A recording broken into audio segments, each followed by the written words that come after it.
বিষ্ণু ইসা ইসলামের কাছে এক সাহাবী এসে বলল, ইয়া রাসূলুল্লাহ আ'তিনি শাইআন, আপনি আমাকে কিছু দান করেন, আমার কিছুই নাই। বিষ্ণু বললেন, তোমার কিছু নাই?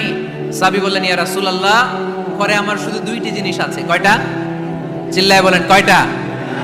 এক হচ্ছে একটা জামা, দুই হচ্ছে পানি খাওয়ার একটা জগ। বিষ্ণু বললেন, এই দুইটাই নিয়ে আসো।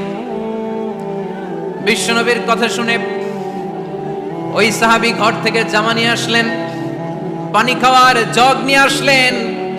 বিশ্বনবী সাল্লাল্লাহু আলাইহি ওয়াসাল্লাম ওনার মোবারক হাত দিয়ে এক হাতে জামা ধরে আরেক হাতে পানির জগটা ধরে সাহাবীদের দিকে উদ্দেশ্য করে বললেন, মাইয়াশতারি হাদাইন, এই দুইটা জিনিস কেনার মতো কে কে আছে দেখি?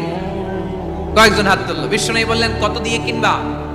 এক সাহাবী বলে, ইন্নী আশতারিহিমা বিদিরহাম, ও নবী যদিও এগুলো আমার দরকার নাই, কিন্তু আপনি যেহেতু নিলামে ডাক তুলেছেন, ইয়া রাসূলুল্লাহ ইয়া হাবিবাল্লাহ,